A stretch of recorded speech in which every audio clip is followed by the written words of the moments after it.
You are listening to Unscripted Moments, a podcast about propaganda. On this episode, we're chatting about Contest Song, track 11 from the Where Quantity is Job 1 compilation on G7 Welcoming Committee Records. This song is from the original attempt to record Less Talk More Rock, which did not quite go according to plan. If you want to hear the story of the abandoned attempt to record Less Talk More Rock, I highly recommend listening to Chris Hanna's Patreon podcast episode on Refusing to Be a Man, where he goes into the entire fiasco of attempting to record an unwritten record. And you can find that, as always, at patreon.com/JesusHChris. So you might be wondering, where is Keith? This year, we have done the podcast at a frantic pace, and both of us are feeling a little frazzled trying to keep up the pace a lot of our episodes because they wind up taking days, if not weeks, to research in some cases. And many of you have encouraged us to take little breaks here and there. So this episode is just me, and I have two fantastic guest hosts. So I have said elsewhere I wouldn't do a numbered episode without Keith, but I am putting this out entirely with his blessing, and because we've done this podcast at about hypersonic speed, and we need to cool our jets a bit this summer so we actually can complete this project instead of, flaming out a little more than halfway through. So we're doing a little bit of rest and recovery right now, and it feels good. But that said, this is our first numbered episode without Keith, but don't get used to it because he will be back next time. So everyone go tell him how rad he is on Twitter or Instagram at GoffTeaches. So on to the episode. So Contest Song was never finished, but a liner note on the inside of Where Quantity is Job Number 1 reads, quote, "Dump Contest Song onto a 4-track, write and sing some lyrics over it, and send it to us. Best or worst version gets featured on the next propaganda record." So that's basically how I conceived of this episode. And it would not have happened had it not been for our two fantastic guests on this episode. So first, I am truly delighted to welcome Willem from the fantastic band Intellectual back on the show. Willem sings and plays guitar in Intellectual, as you know, if you are a fan of that band. If you haven't heard that band, you must. They're fantastic. And you may remember Willem from our episode 30 on Mateka Maresikun Rasikan, for which he also was my guest, and he also recorded an acoustic cover of that song with Ian Leger, the punk cellist, accompanying him. And now Willem is back.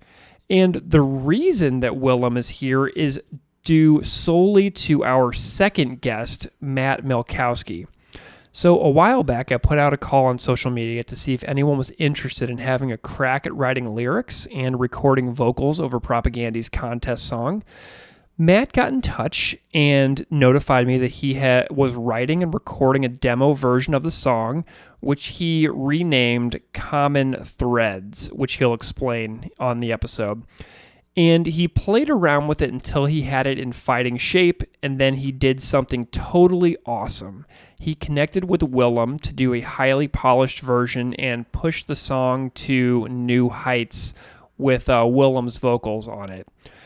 So there is a demo version featuring Matt in his house, and then there is a finished version with Willem, and they are both here to discuss it together, which was such a pleasure to have them come on together. So on this episode, we discuss Contest Song's composition, Matt and Willem's thoughts on the song, and their creative process of making this song together.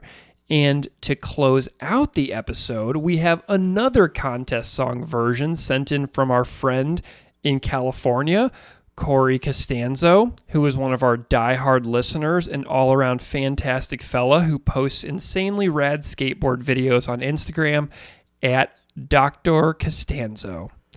So thank you so much to Keith for doing this project with me. Thanks to Willem and Matt for your fantastic collaboration And thanks to Corey Costanzo for making this a fun and off the beaten path type of episode for this extremely deep cut and overlooked and often forgotten song.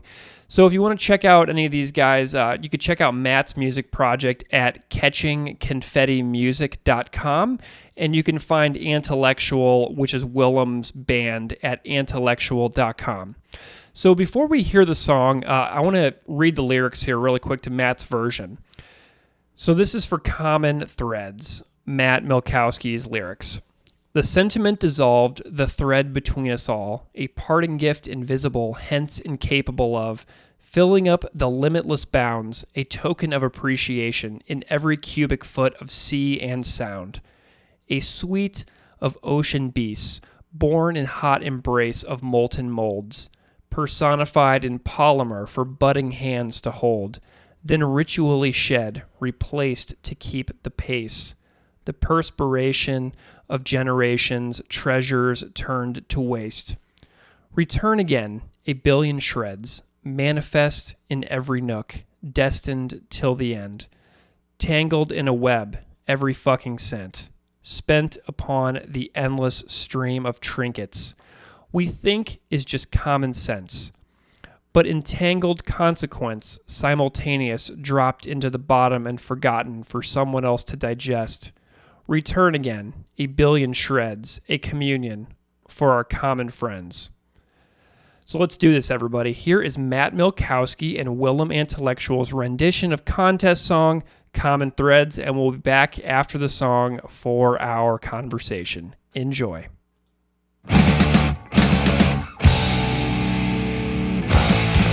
Sediment dissolved, the thread between us all.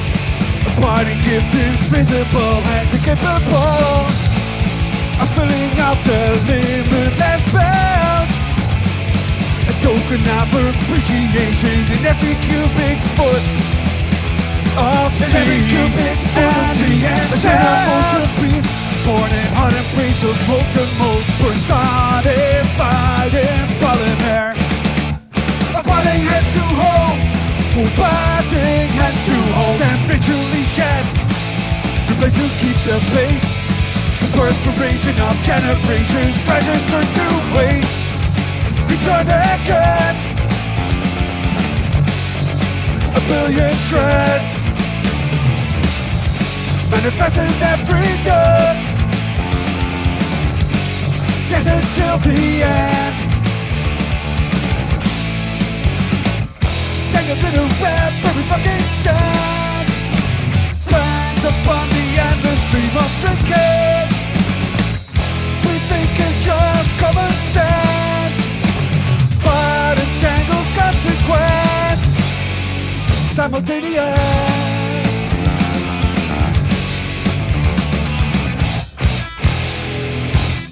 What are plastics? Are they vegetable or mineral? Would you look for them on land or under it? Or perhaps they are in the sea? Dropped into the bottom and forgotten for someone else to digest. Return again, return again, a billion shreds, a billion shreds. Return again, dropped into the bottom and forgotten, a billion for someone else.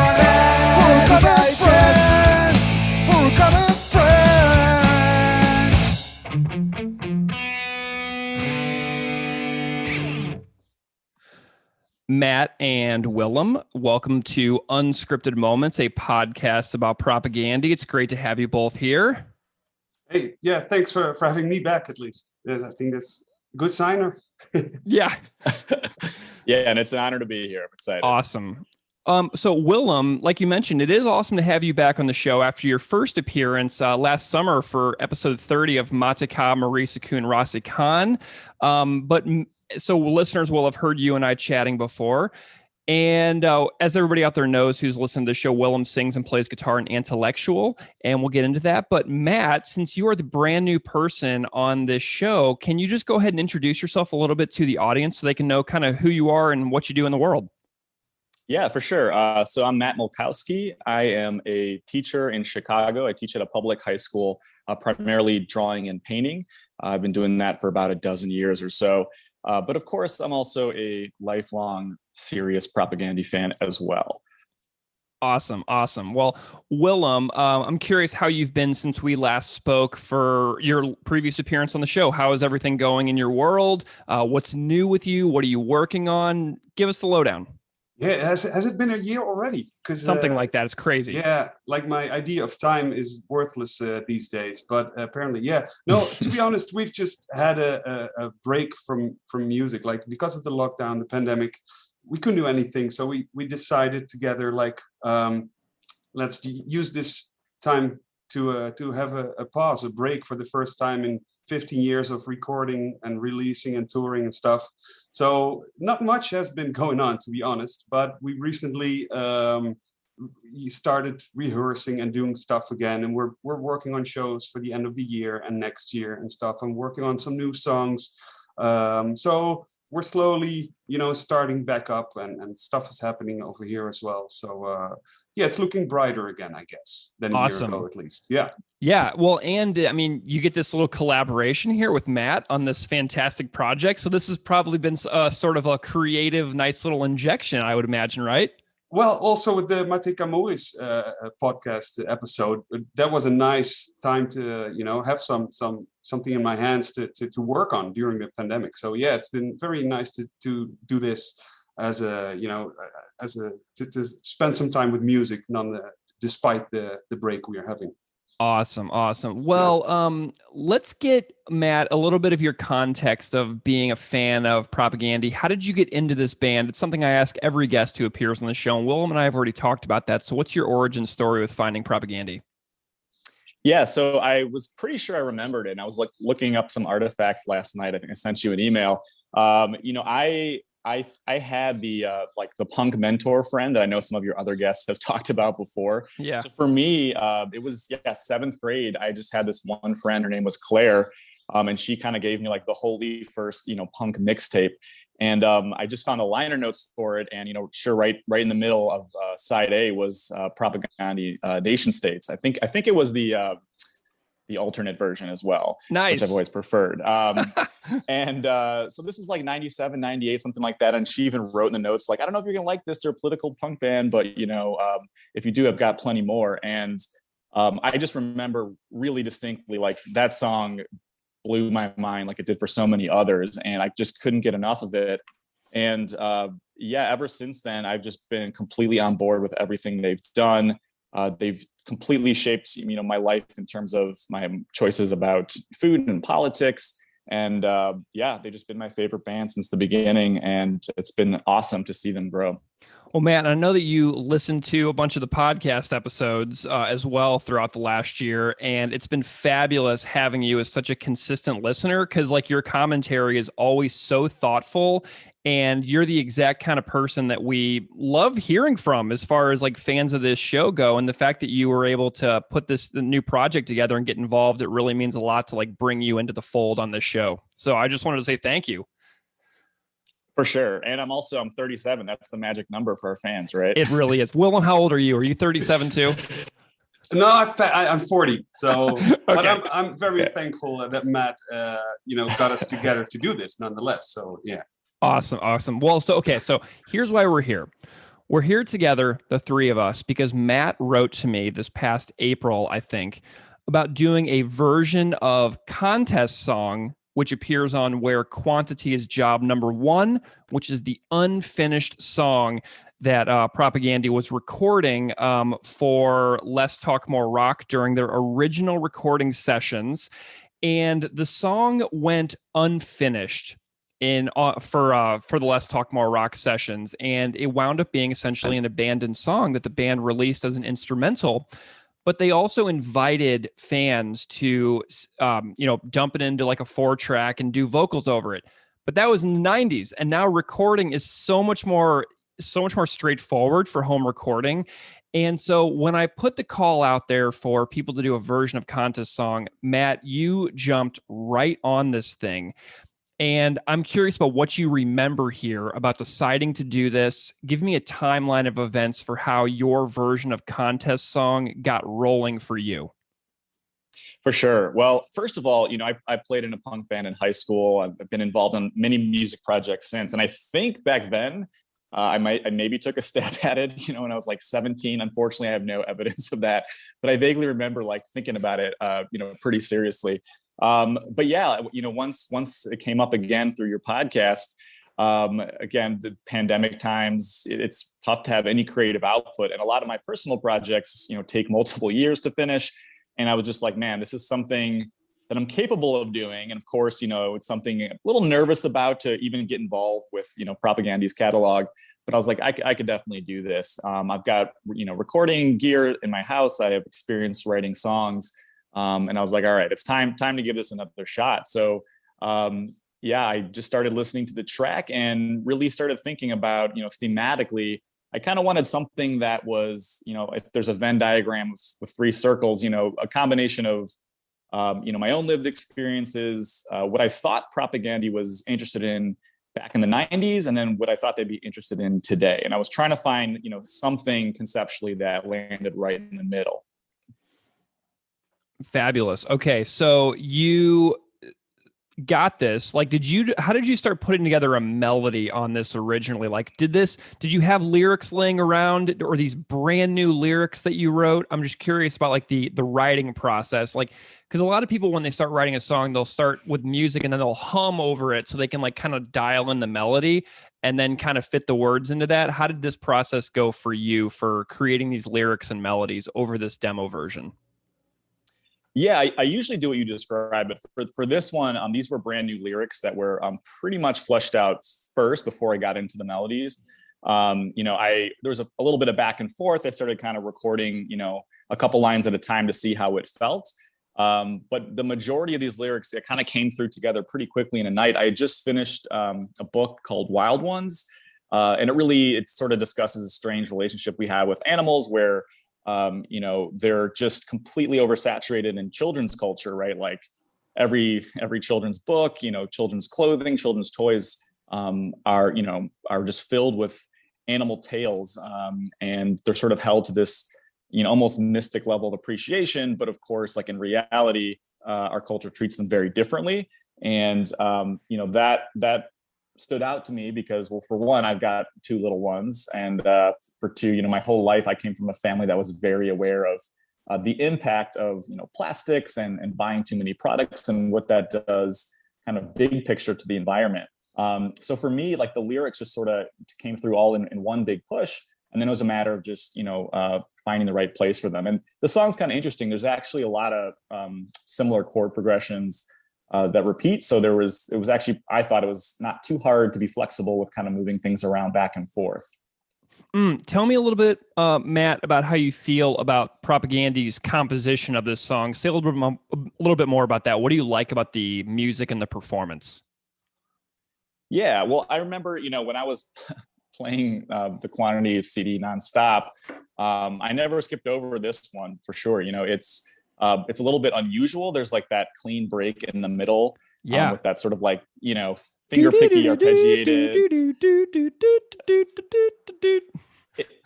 Yes, it sounds exactly like that. I break into singing. I'm sorry. But that's the part. But, of course they have breakdowns, but not too many like that, even in the early days. So I remember, hearing that it was like a little different, but then of course, when it all comes back in with like the snappy drums and bass, it's really just like, leading up to that, what feels like the peak of the song at the end for me. So I always enjoyed it. I kind of put it on the same level as maybe like Resisting Tyrannical, government or something like that. But it was a hard one because like many other songs, there really aren't verses or chorus, which is what makes them great. But that was like the only tricky thing, is trying to figure that out. Awesome. That linear progression. Yeah. Very cool. Okay. So Willem, what do you remember about how you got involved with this project with Matt? Tell me about this progression of how you got looped into this little thing that Matt and I were concocting. Yeah, I think the first moment I heard about this idea was a tweet from the podcast.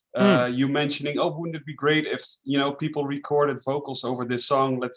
We should get some people together, very generic message, to get people into it. And I think Matt maybe responded to that one already. I don't know. I know you tagged us in that message as well, and I thought, well, oh, that does sound interesting. And I love to play around with other people writing the music and me making vocals for it. I love to do guest vocals for other bands and stuff like that. So the idea really appealed to me, but this was like right in the middle of our break, so I wasn't really I wanted to put music aside and not be really working on music, also to take a break. And when we would start again, I would really want to start afresh again. So yeah. I thought, well, okay, maybe this is not the right moment to do this.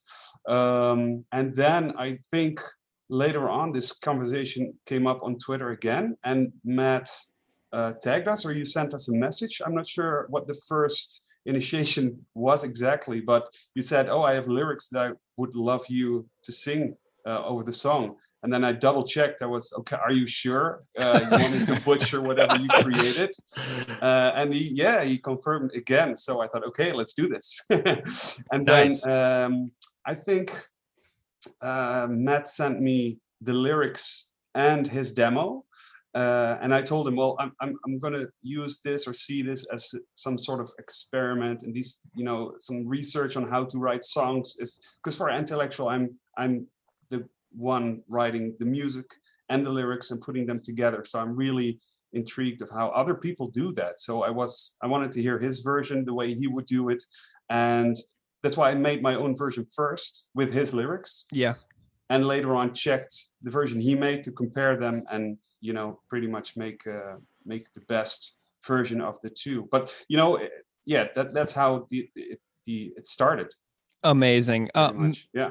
Matt, why did you specifically invite Willem? Was this all just like a fortuitous series of events that just kind of like worked out perfectly in time, or was there like a particular reason? Yeah, I mean, I immediately thought of Intellectual. I mean, as Willem mentioned, not only do they have a history, with Propaganda, but with guest vocals, with Chris being on one of their songs, him being on the podcast. But I just, thought initially I was just trying to really push them to just make their own version. And if that wasn't happening, I was like, well, I have lyrics, like I can sing them by default, but it would just be really special. And to be honest, I didn't really expect a response. So when I did, I was just so thrilled and excited because, to me, Intellectual is such an incredible band, and they're one of the few that I can say like feels similar to Propaganda, which is a hard status to obtain. Yeah. And it just seemed like Willem was a really friendly, collaborative person. So I was like, well, I'll just take a shot. And luckily, to my shock and awe, it worked out. I love it. Yeah. I love when things like that happen. And I was honored to be asked to do this. Obviously, I mean, thanks for the kind words and thinking of me to do this. We get compared to Propaganda more before, but it's always a compliment, and I don't ever take it as a bad thing. So thanks for having me. So before we get into Willem, before we get into your version, I'm wondering, Matt, listeners will have heard the entire song just before this interview started. I'm going to put the song up at the top of the episode. I want to hear a little bit about the lyrics that you wrote. I'm curious about your writing process, your revision, like your interpretation of what you're trying to get across, anything that you think that the listeners should know in order to kind of get inside your mind of like how you put this together. Yeah, for sure. I mean, of course, any of these lines are up for interpretation. They are subjective. But, for me, I know obviously Propaganda talks a lot about, animal welfare, but most commonly within the context of factory farming. And I thought that the issue of sort of larger ecosystems being impacted was like a little bit less investigated. So, that was something that I really, have been thinking a lot about. Again, I mentioned earlier this notion that we are obsessed with animal toys, but all of those toys go somewhere, right? And it's kind of dovetails with just overconsumption on the holidays, things like that. This notion that our kids are always ready for the next thing and have a hard time, sitting with one toy or item for a long time. And so, I was actually looking at a set of plastic ocean animals. Like I'm like a huge marine biology fan that I got for my kids. And just thinking about like, the literal path of these objects, where are they going to be in a year or two from now? We like at this point, the oceans, there's it's like 10 million tons of plastic are dumped in them every, it's the numbers are staggering. And I think, at this point, I remember reading that there's really no, cubic foot of ocean that has zero plastic in it. There's always tiny, tiny trace amounts. And it's just another sad, product of sort of the capitalist legacy, which is, everything we do, there's a simultaneous consequence. And that sort of came up in the lyrics too, a little bit, thinking about, the idea of entanglement, not that I know anything about quantum physics, but this idea that like things happen simultaneously. And, I, for one, buy something that's made of plastic without sort of at the same time thinking about where that's going to end up. I certainly hope that for animals that we try to instill in our kids lead to them being genuinely interested in protecting them in their habitats. But unfortunately, I think in many cases, it's just about consuming and then excreting waste in the form of these microplastics, which literally become a part of the ecosystem, right? Animals down to the microscopic level ingest this stuff. And, we don't know too much about how harmful it is, but just the notion that these human-made objects are in every square inch of our ecosystems now. It's invasive and it's destructive and it's sad, so I wanted to address that in some way, shape, or form. So, Matt, whenever you were putting together this song, I'm curious about fitting your words around a song that was abandoned by propaganda in '95. Did you have any sections of the song where it was harder to make the puzzle pieces fit than others? Were there any particularly difficult sections that you had to really kind of sort through and work out? For sure. Again, it was that like clean, middle breakdown part right before sort of the final swing of the song. It obviously felt notably different. At that point, when I was trying some traditional melodies over that part, it felt maybe a little bit too similar to the earlier stuff. So I tried something pretty different on my version that was kind of like more, I don't know, like rappy, shouty over kind of mirroring the rhythm of that part, which was interesting. And, it was certainly different, which I liked kind of setting up for the end. But it also felt not exactly in line with what propaganda probably would have done. It felt a little bit out of touch. That's something Will and I talked about eventually too. And he actually found like a really good solution for that part, which I feel like much better about, and it's much more cohesive. But yeah, that was pretty much the only tricky spot. Everything else seemed to fit pretty well. Just a matter of, kind of cutting and pasting a few times. So, Willem, Matt just kind of mentioned some of the reworking that had to be done, and he mentions the power of the creative process. Like when you bounce ideas off of another person, you're going to get more brain power on an idea. So it sounds like you may have had an idea about working through a challenging portion of the song, and I'm wondering about your creative process on taking what Matt did and then sort of making it your own, what parts you changed and how you worked through that to make it, to bring it over the finish line. Yeah. As I said, I didn't listen to his version before I started working on my own. Interesting.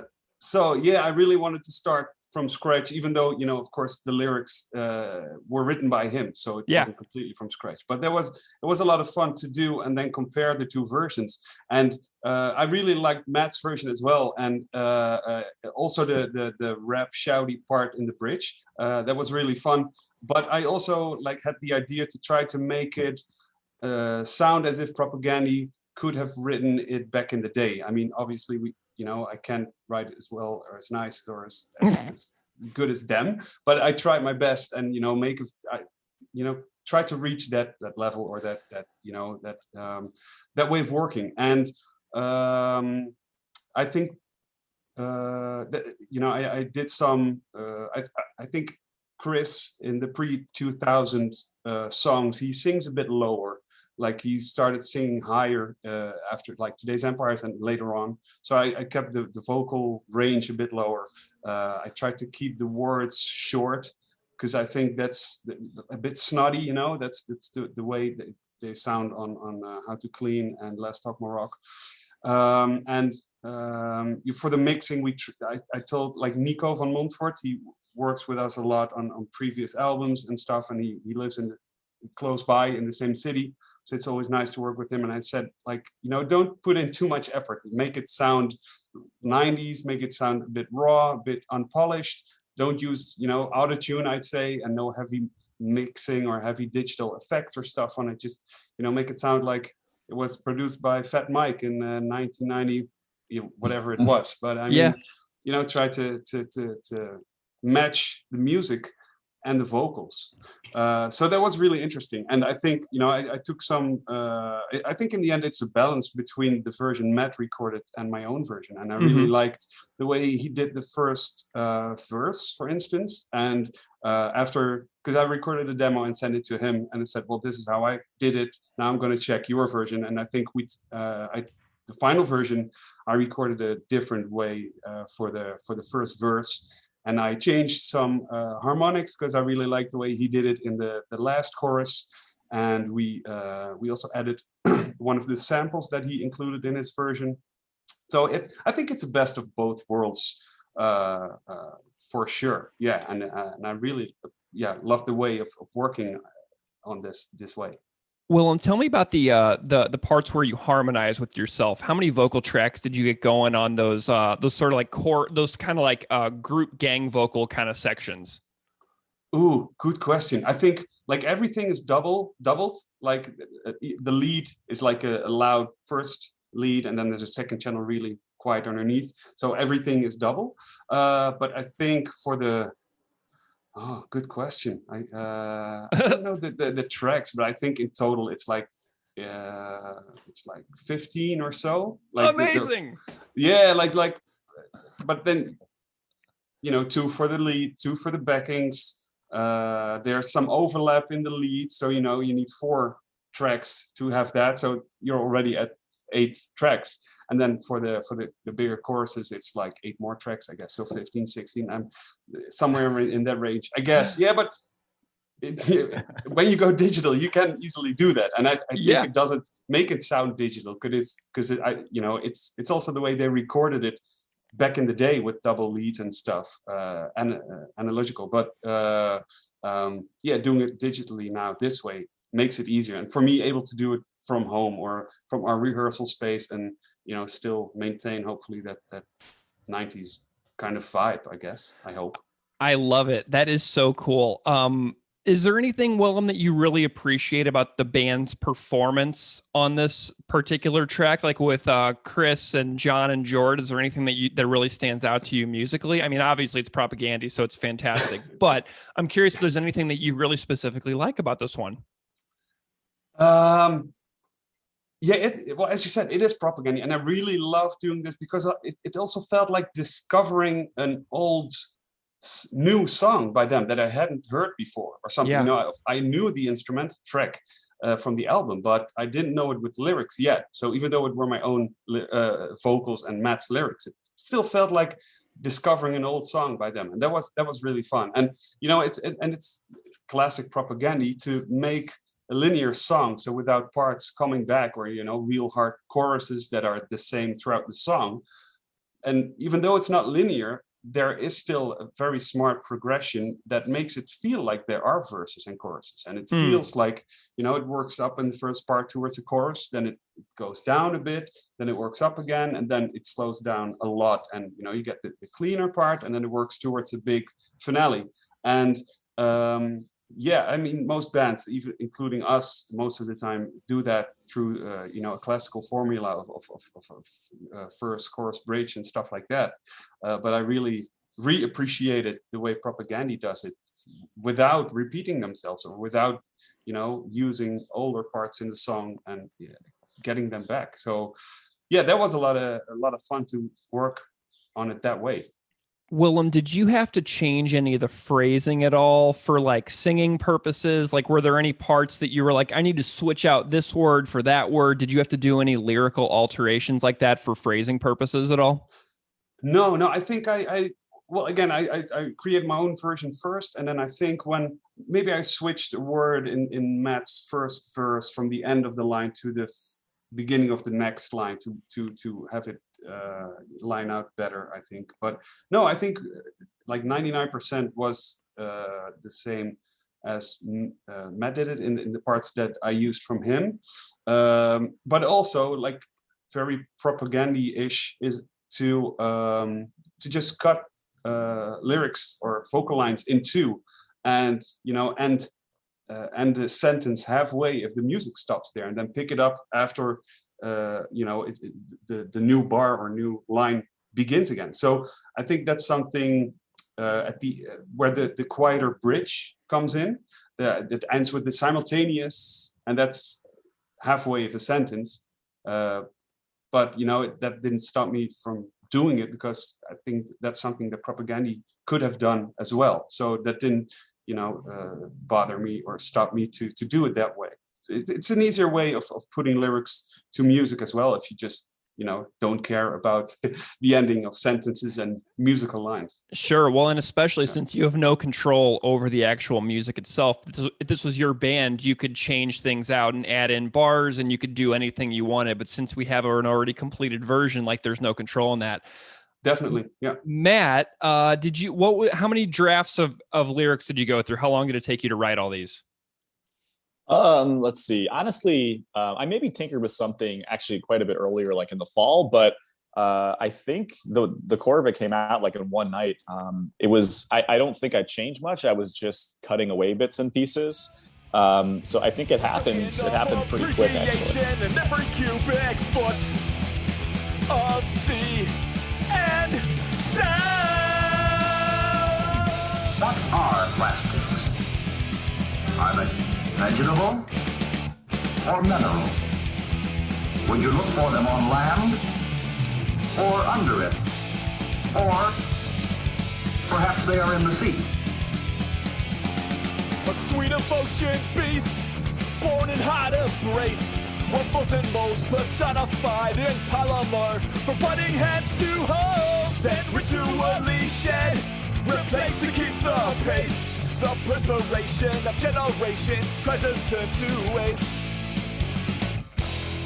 Return again, 1 billion shreds. Manifest in every nook, destined till the end.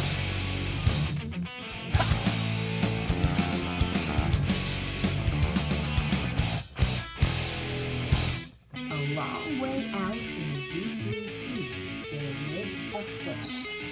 The most beautiful fish in the entire ocean. Tangled in the web, every fucking set. Spin upon the endless stream of trinkets. We think it's just common sense, but entangled consequence. Simultaneous, dropped to the bottom and forgotten for someone else to digest. Ha! Return again, 1 billion shreds. What communion for our Awesome. Well, I am just delighted with hearing about this process between you two. I'm such a huge fan of people becoming friends because of like podcasts and things like that. I think that it's so wonderful. I always say on Twitter that podcast friends are real friends. So I'm just delighted to see this collaboration take shape between the two of you. I think it's fantastic. And, Matt, I'm just curious, since this is your first time here, if you have any other crazy propaganda story or anything like that you wanted to tell before we sign off today. It's tough to pin one down. I've seen them a bunch. Like, I definitely, in general, I know when Victory Lap came out, that was just so important for me. It was a really rough time for a lot of us. And I just remember like very distinctly the first time hearing Cop Just Out of Frame, in my car driving and just bawling. I had some other, Twitter friends who had a similar reaction. That album, which is, I think, my favorite album, was just exactly what I needed. And it felt like a life raft for me. But another one I'll share, when I was in my high school band, we went on a dinky little tour. I think we're actually down in St. Louis. Nice. That's where you're from, right? Yep, yeah, sure is. There. We were at some like community center, and it was just like a bunch of high school kids who didn't know who we were, or I shouldn't say a bunch, very few. But we covered, which maybe regrettably now, but we covered Haile Selassie. And everyone I just remember was like eyeballing us, like all the kids that were there were like, what?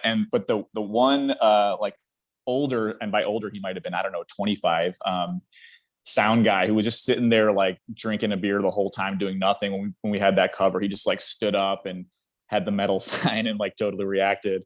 But I remember that was like the first time interacting with somebody else, and we chatted after who just like loved this band. And yeah, their impact is so widespread and so important.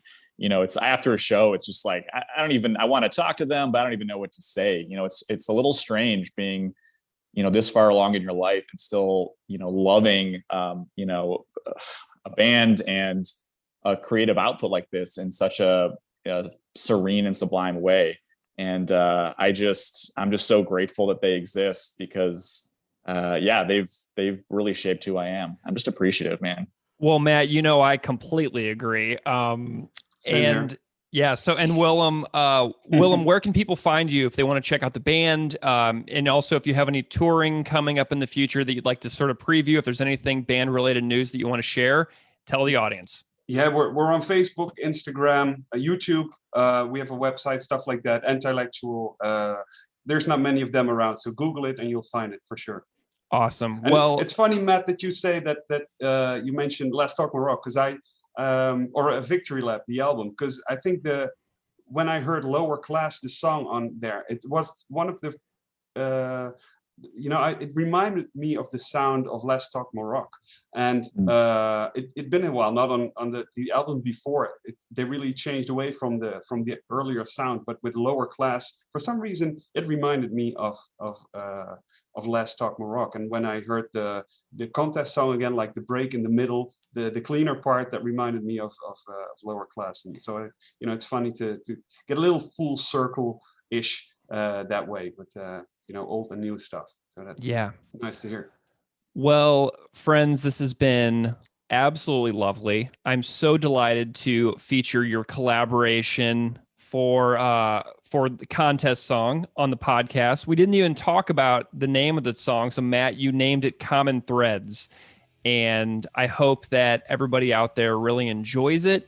I will try to get the lyrics posted so that people can read along, because that makes the experience more powerful. But I'm just really grateful to you both. So Willem, Matt, thank you so much for being here. It's been a real thrill. Thanks for doing the podcast, and Matt, thanks for asking me, having me on for this idea. Thanks a lot. Yeah, agree. This has been a pleasure.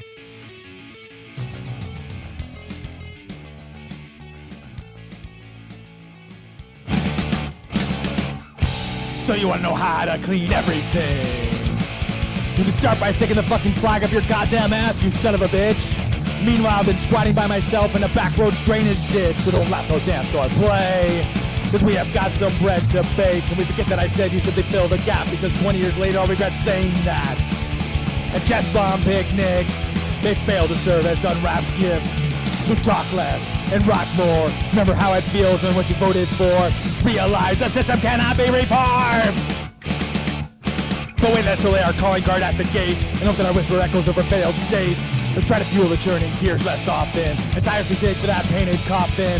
Stand our ground, squint and swing. Pick up 5 stones and a shepherd's sling. Consider that short fuse scatter thing. Leave behind the days of unscathed kings. Gouge 10,000 eyes from their head until the system is the one left for dead. We seem caught between this life and a madman's dream of a paradise. This may have been the world you were brought into, man, but it comes down to what kind of world you want to live in. So let's keep Sander away from Francis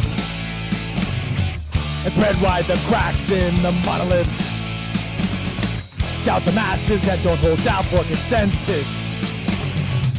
Stand by people, no borders, no fences. At 40 below, free will still ride. But if all our fears collide. Cue the carousel calliope.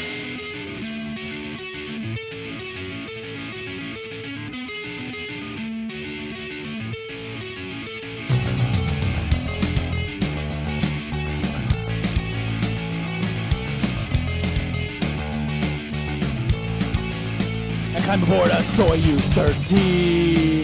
Soyuz 13. Straight sandwich between. Sandwich between. Descartes and Tartu. Wait, what? Fighting over the bigger fucking stew. Cheezo Pete's. All that, and I couldn't figure out how to squeeze in Motor League.